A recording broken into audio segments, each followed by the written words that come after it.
Hi viewers welcome to our channel. ప్రస్తుతం మనతో పాటు భరద్వాజ్ గారు సీనియర్ జర్నలిస్ట్ ఉన్నారు. వారితో ఒకసారి మాట్లాడదాం. సార్ నమస్కారం. సార్ నమస్తే అండి. సార్ ఈడీ విచారణ తర్వాత కేటీఆర్ గారు ప్రెస్ తో మాట్లాడుతూ విచారణకు ఇంత ఖర్చు అవుతుందని నా దృష్టికి, అంటే పేపర్లో చదివి నేను తెలుసుకున్నాను, దాదాపు 10 కోట్లు అవుతుందని చెప్పేసి వినిపించింది నాకు. ఇంతంత ఖర్చు పెట్టి విచారణ చేయడం ఎందుకు? ఇదే ఖర్చుని ఏదైనా ప్రజా సంక్షేమం కోసం వాడుకోవచ్చు కదా. జస్ట్ తక్కువ ఖర్చులో అయిపోయే లైట్ డిటెక్టర్ ని యూజ్ చేస్తే అయిపోతుంది కదా, తప్పెవరు చేశారో తెలిసిపోతుంది. అందుకే రేవంత్ రెడ్డి గారిని పిలిపించండి, జడ్జి ముందర లైట్ డిటెక్టర్ ని చేయండి, ప్రజా క్షేత్రంలో ఇది పెట్టండి, అప్పుడే అర్థమైపోతుంది ఎవరు తప్పు చేశారని చెప్పేసి ఆయన కామెంట్స్ అయితే చేశారు సార్. మరి ఆయన కామెంట్స్ ని మీరు ఏ విధంగా చూస్తారు సార్? అంటే లైట్ డిటెక్టర్ టెస్ట్ కూడా 50 లక్షలు ఖర్చు అవుతుందని చెప్పాడే. అసలు 50 లక్షలు కూడా ఎందుకు ఖర్చు పెట్టాలి? 10 కోట్లు ఎందుకు ఖర్చు పెట్టాలి? లేదా 5 కోట్లు ఎందుకు ఖర్చు పెట్టాలి వీళ్ళ విచారణకి? రెండోది ఆయన ఇంకో మాట అన్నాడు, రేవంత్ రెడ్డి గారు మీరు కూడా గతంలో ఇలాంటి కేసుల్లోనే అరెస్ట్ అయ్యారు కాబట్టి కక్ష సాధింపుగా నా మీద ఇలాంటి కేసులు పెడుతున్నారు అనే మాట కూడా అన్నాడు. అయితే ఇక్కడ చూడాల్సింది ఏంటంటే రేవంత్ రెడ్డి అయినా, కేటీఆర్ అయినా, మరొకరైనా, చంద్రబాబు నాయుడు గారు అరెస్ట్ అయినా, లేకపోతే జగన్మోహన్ రెడ్డి గారు అరెస్ట్ అయినా, రాజకీయ పరమైనటువంటి అవినీతి కేసుల్లో అరెస్టులు అవుతున్నారు వీళ్ళందరూ. అవినీతి అనేది ఎందుకు జరుగుతోంది అంటే ప్రభుత్వాలు కార్పొరేట్లకు ఫెసిలిటేటర్లుగా మారిపోయిన సందర్భంలో జరుగుతోంది.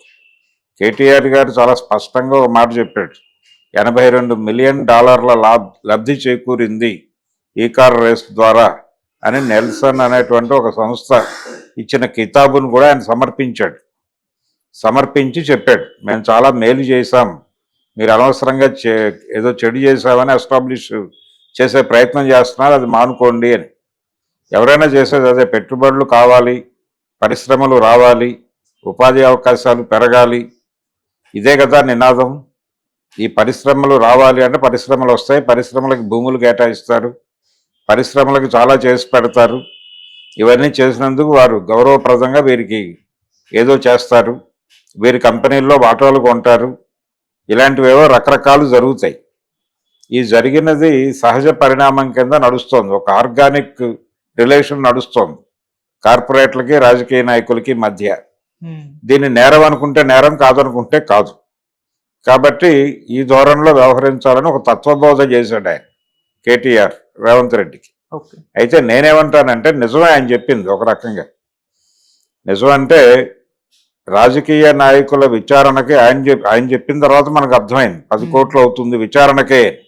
ఎందుకంత ఖర్చు పెట్టాలి? ఇప్పుడు ఒక జేబు దొంగతనం చేస్తున్నాడు అనో, లేకపోతే బ్లాక్లో టికెట్లు అమ్ముతున్నాడనో, లేకపోతే మరొకటో ఏదో ఒక చిన్న నేరం చేసిన వాళ్ళని పట్టుకొస్తారు కదా.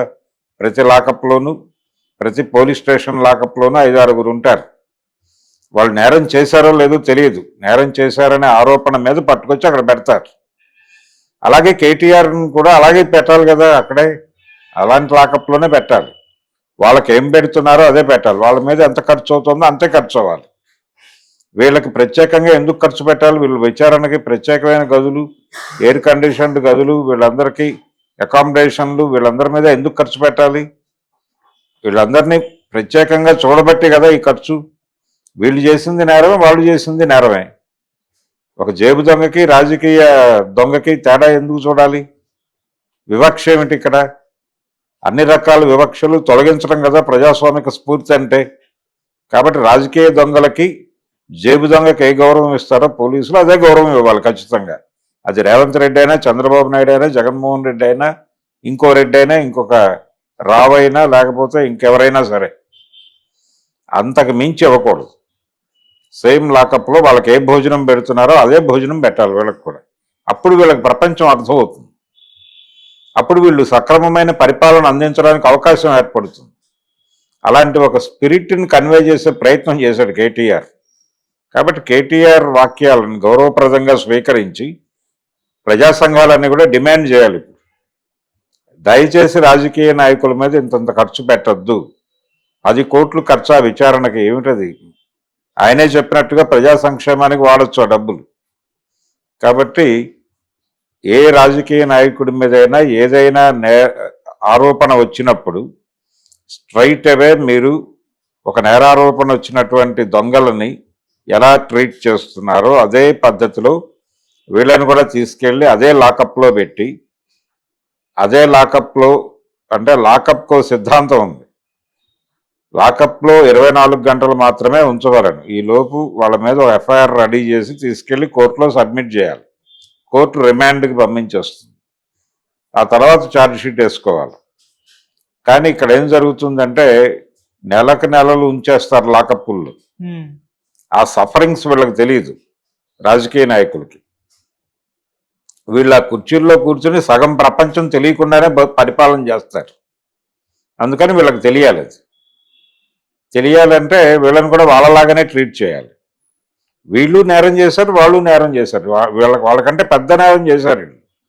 వీళ్ళ ఇక్కడ చేతులు మారే డబ్బులు కోట్లలో ఉంటుంది. ఒక మాట అన్నాడు కేటీఆర్, ప్రొసీజరల్గా ఏదైనా జరిగితే జరిగి ఉండొచ్చు, ప్రొసీజరల్ ల్యాప్సెస్ ఎక్కడైనా జరిగి 4 డబ్బులు అటు ఇటు స్పిన్ అయి ఉండవచ్చు, అది ఎక్కడైనా జరిగేది. దాని గురించి అదేదో నేరం అన్నట్టుగా ఎస్టాబ్లిష్ చేయొద్దు.